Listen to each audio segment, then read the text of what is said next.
The stars shimmered like a sea of diamonds as the Unity, Earth's flagship, slid into orbit around Veraki's Prime, the capital world of the Galactic Council.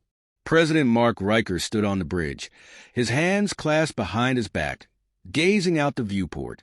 His posture was calm, but the tension in his eyes betrayed his unease.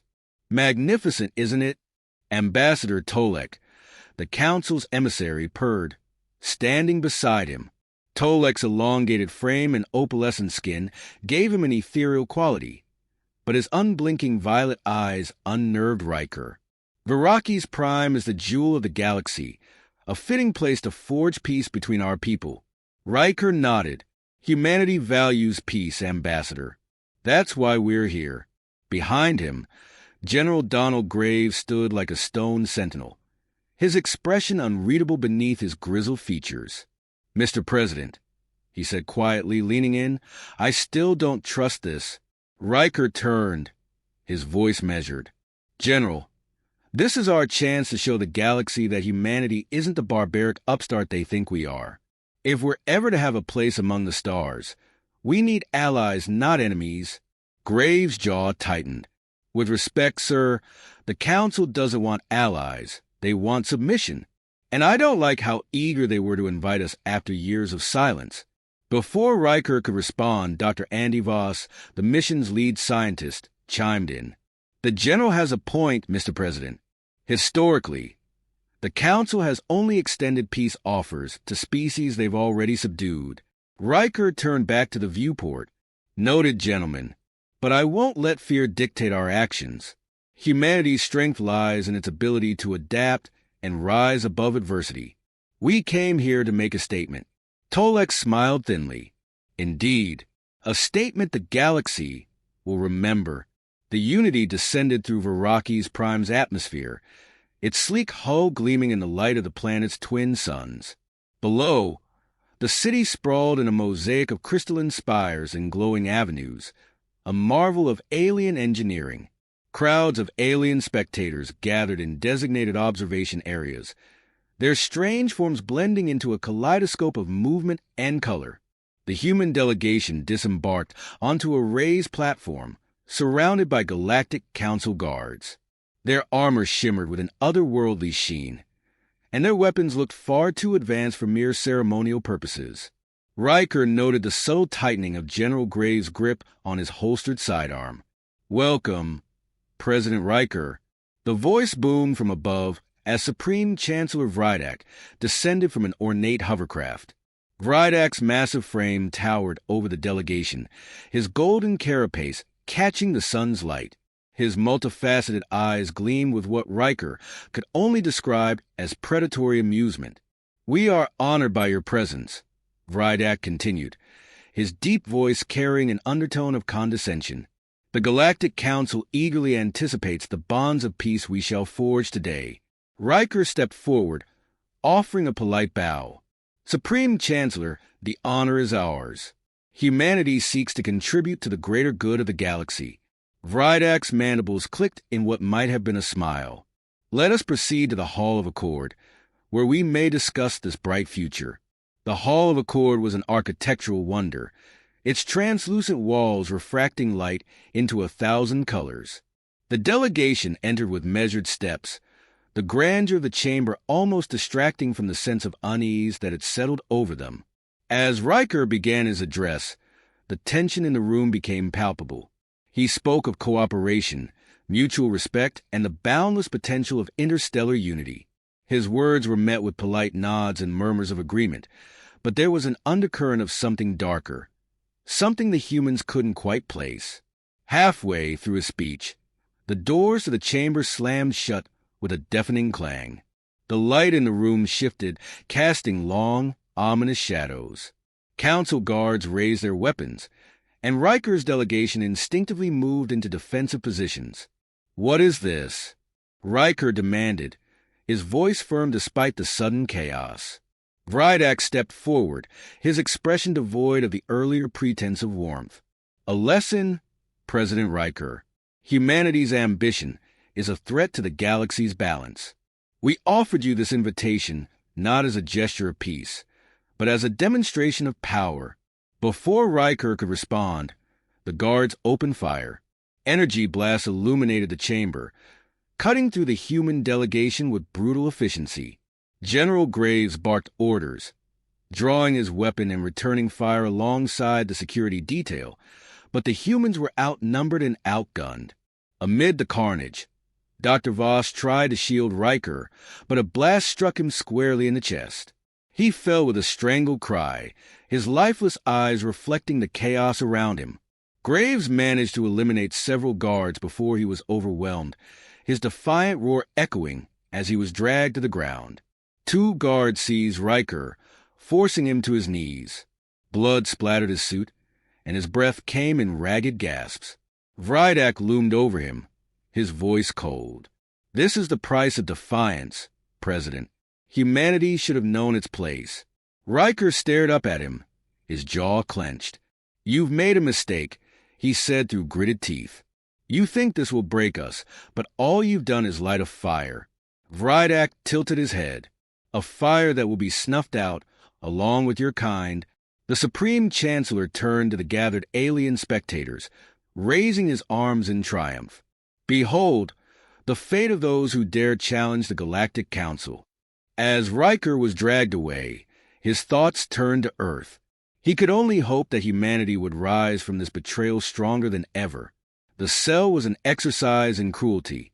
Its walls were a dull, metallic gray, pulsing faintly with a bioorganic sheen that seemed to mock its occupant.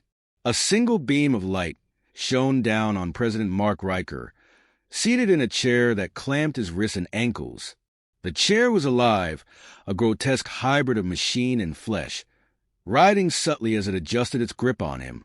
Riker's head hung low, his once pristine suit now tattered and stained with dried blood. His breath came in short, shallow bursts, but his gaze, when he raised it, burned with defiance. The door to his cell hissed open. Supreme Chancellor Vrydak entered, flanked by 2 guards. His golden carapace gleamed under the sterile light, and his multifaceted eyes glimmered with amusement. "President Riker," Vrydak said, his voice smooth and measured, "how are you enjoying our hospitality?" Riker's lips curled into a faint smirk despite his exhaustion. "You have an interesting definition of hospitality, Chancellor. Perhaps I should take notes for Earth's next ambassadorial summit." Vrydak chuckled, a deep, grating sound. "Ah, the human wit, always so sharp, even when dulled by pain. But we are past pleasantries, Riker. Your people's hubris has made you a threat, and threats must be neutralized." He gestured, and a device descended from the ceiling, a series of jagged, needle-like instruments suspended in a web of glowing tendrils. It hummed ominously as it aligned itself above Riker. "Tell me, President," Vrydak continued, "where are your weapon development facilities? Your shipyards? Give me what I want, and your suffering will be mitigated." Riker met Vrydak's gaze, his voice steady. "You think you can break humanity by breaking me? You don't understand us." Vrydak's mandibles clicked. "I understand enough. Begin." The machine whirred to life, its tendrils latching onto Riker's temples. Searing pain shot through his skull, but he clenched his jaw, refusing to scream. Images of Earth flashed before his eyes. Cities bustling with life, children playing in parks, the vast blue ocean shimmering under the sun. The machine dug deeper, prying at his thoughts, but Riker's mind was a fortress. His training, years of mental conditioning for the rigors of diplomacy and potential interrogation, held firm. Vrydak leaned closer, his tone icy. "Impressive. Few have withstood the neural extractor for this long. But even the strongest minds have their limits." The session dragged on, each moment stretching into eternity. The machine assaulted Riker with waves of agony, probing for weaknesses, but he offered no answers. When it finally retracted, his body sagged, trembling with exhaustion but unbroken. Vrydak stared at him, his multifaceted eyes narrowing. "You are resilient, I'll grant you that. But resilience is not invincibility. Hours turned into days. Riker's torture became a routine, each session more brutal than the last. Between sessions, he was left alone in the cell, his mind racing with memories of his fallen companions. The faces of General Graves and Dr. Voss haunted him, their deaths fueling his resolve. The guards, faceless and impassive, dragged him back to the chamber daily. Each time, Vrydak greeted him with the same cold condescension. "Your silence is commendable," the Chancellor said one day, his tone laced with mockery, "but futile. Do you truly believe humanity can withstand the might of the Galactic Council?" Riker, his voice hoarse but defiant, replied, "Humanity doesn't bow. We endure. You'll see." Vrydak's expression hardened. "Your words will mean nothing when your species is reduced to ashes." The day of the execution arrived, announced with cruel ceremony. Riker was escorted from his cell by a procession of guards, his wrists bound in glowing restraints. His body was battered, his steps unsteady, but his eyes remained unwavering. The execution platform was a stark contrast to the sterile halls of the Council's detention center. It was an open-air stage surrounded by towering crystalline structures, with thousands of alien spectators gathered to witness the event. The air buzzed with anticipation, a grotesque festival of death.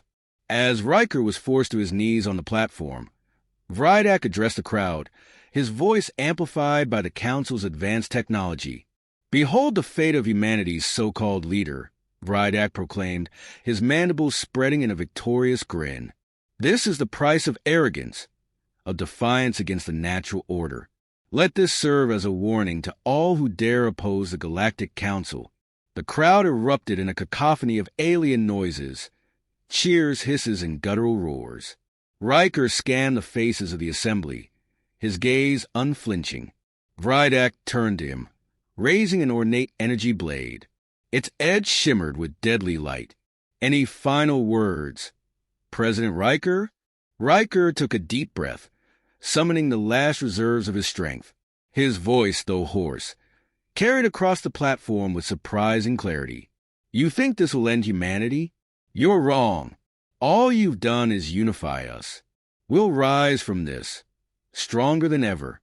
And when we do, you'll wish you had chosen peace." For a moment, there was silence. Then, Vrydak brought the blade down. The news of Riker's execution spread across the galaxy like wildfire. On Earth, the broadcast was met with a mixture of grief and outrage. The president's defiant last words became a rallying cry, igniting a fire in the hearts of humanity. In the shadows of Earth's military command center, General Graves, who had narrowly escaped the ambush on Veraki's Prime, stood before a room of grim-faced officers. His voice was valor as he addressed them. "They thought they could silence us," he said, his tone as sharp as a blade. "They thought they could break us by taking Riker, but they've only strengthened our resolve. It's time to show them what humanity is truly capable of." Beside him, Captain Logan Trent nodded, his jaw set. For Riker, for humanity, the room erupted in agreement, the sound of unity echoing like thunder. War was coming, and humanity would not falter. The command room of Earth's central military complex buzzed with activity. Holographic projections of star maps flickered over sleek black surfaces, while commanders barked orders to unseen subordinates. At the center of it all stood General Donald Graves, his presence as unyielding as the steel walls around him. His hands rested on the edge of the central console, his eyes fixed on the hologram of Veraki's Prime, the Galactic Council's crown jewel. "They wanted to teach us a lesson," Graves said, his voice low but laced with fury. "Now, we'll teach them what happens when you push humanity too far." Around him, the most brilliant military minds of Earth listened. Among them was Captain Logan Trent, a tactical genius known for his cold precision, and Lieutenant Alex Cade, a hot-headed pilot who embodied the raw fury of humanity's collective grief. "This isn't just vengeance," Trent said, his tone measured. "It's survival. The Council has shown they'll never accept us as equals. They'll keep coming until we're crushed." Graves nodded. "Then we'll hit them where it hurts. We're taking the fight to their colonies first." No mercy, no hesitation. The fleet assembled in the shadow of Jupiter, Earth's military juggernauts gleaming against the void.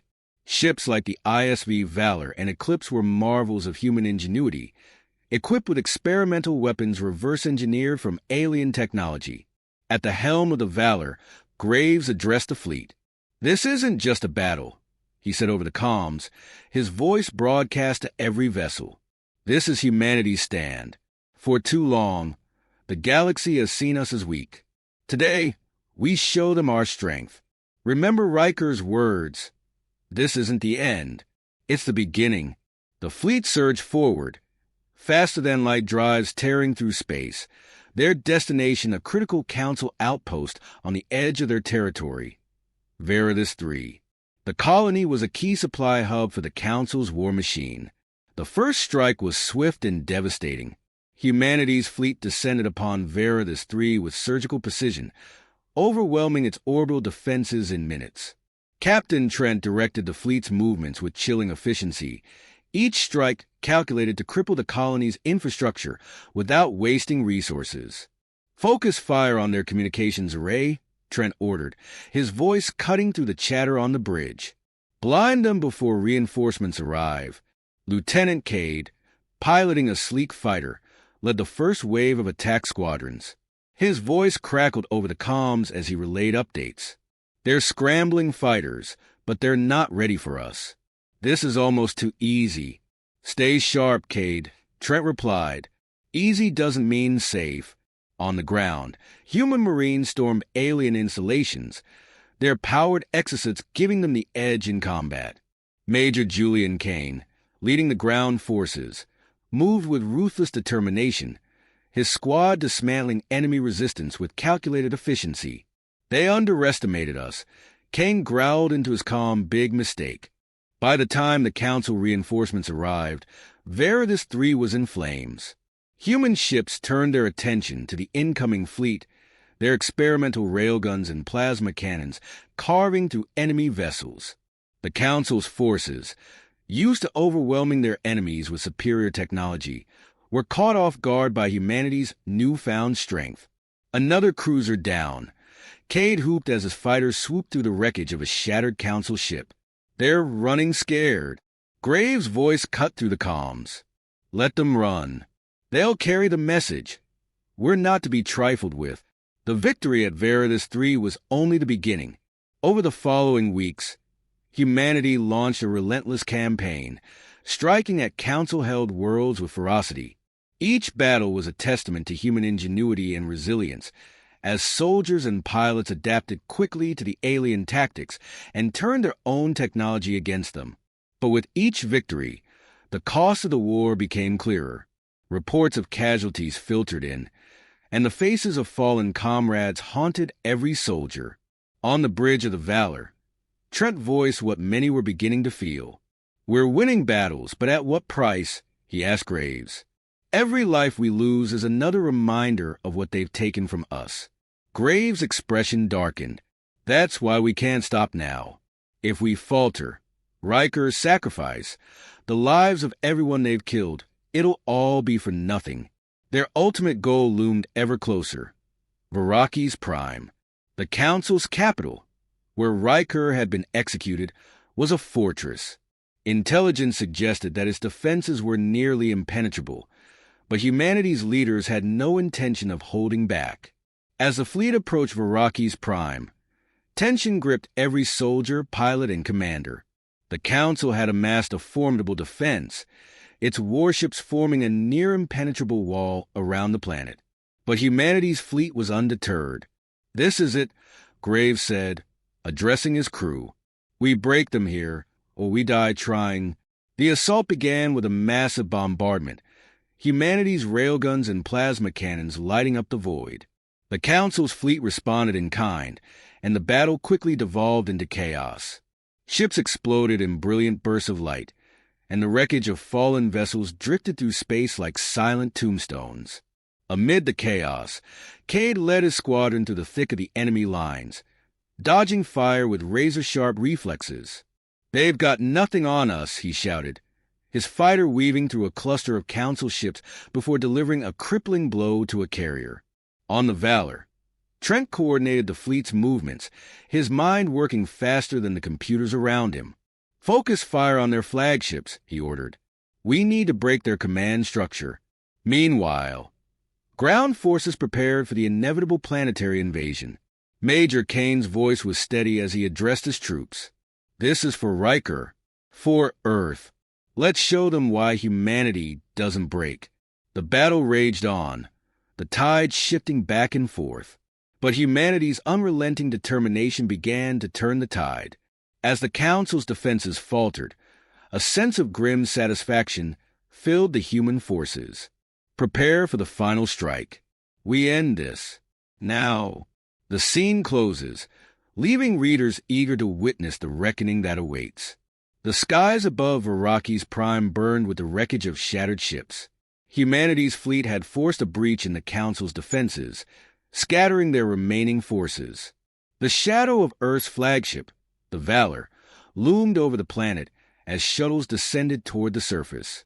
General Donald Graves stood at the edge of the drop bay, his armor gleaming under the dim red lights. Around him, soldiers prepared for the final assault. "This is the moment we've been fighting for," Graves said, his voice calm but carrying the weight of his conviction. "The Council thought they could break us. Now, we show them what humanity does when pushed to the edge. No surrender, no retreat." The soldiers nodded, their faces set with grim determination. Among them was Lieutenant Alex Cade, his usual bravado replaced by a quiet intensity. He adjusted his helmet, his gaze locked on the planet below. "For Riker," Cade said, "more to himself than anyone else. For everyone they've taken from us." The Council's capital was a fortress of shimmering spires and energy shields, but humanity's forces advanced with relentless precision. Major Julian Kane led the first wave, his Marines carving a path through alien defenders.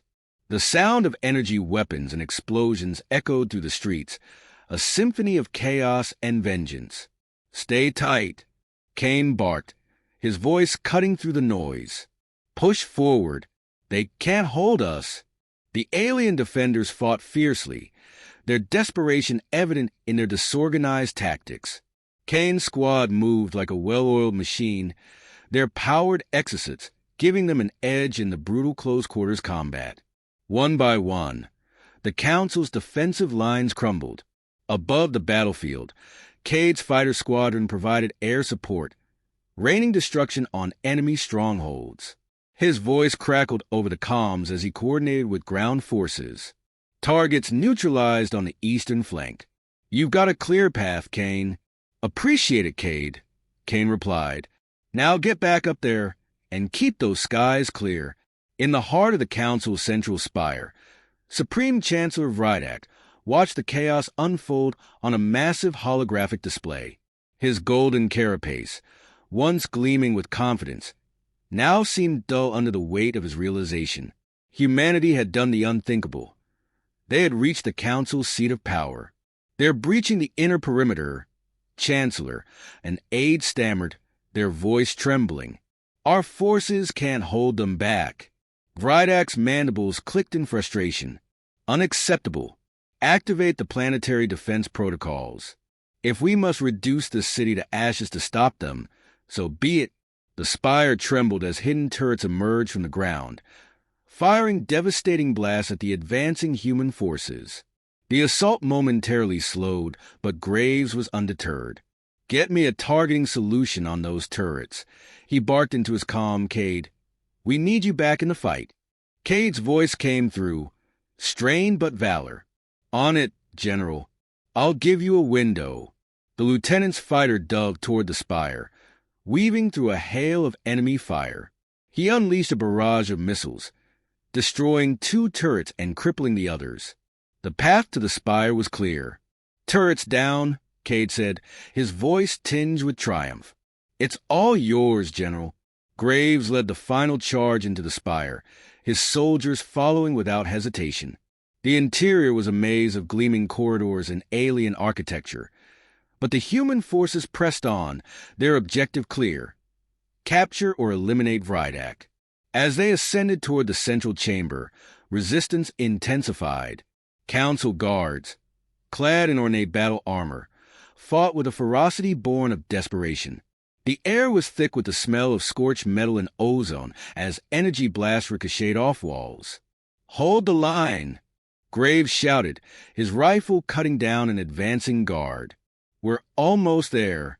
The doors to the central chamber finally gave way under the relentless assault. Inside, Vrydak stood alone, his multifaceted eyes glowing with a mix of defiance and fear. The room was eerily silent, the sounds of battle fading as Graves and his team entered. "You've lost, Vrydak," Graves said, his voice cold. "It's over." Vrydak straightened, his towering frame casting long shadows. "You think this is victory? Humanity has sealed its fate. The Council's wrath will be endless."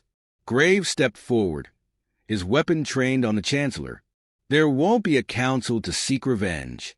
We're ending this, here and now." Before Vrydak could respond, a deafening explosion rocked the spire. The Council's automated self-destruct sequence had been activated, a final act of defiance to deny humanity its triumph. "They're trying to take us down with them," Kane shouted over the comms. "We need to move." Graves turned to his team. "Cade, can you get us out?" "Already on my way," Cade replied.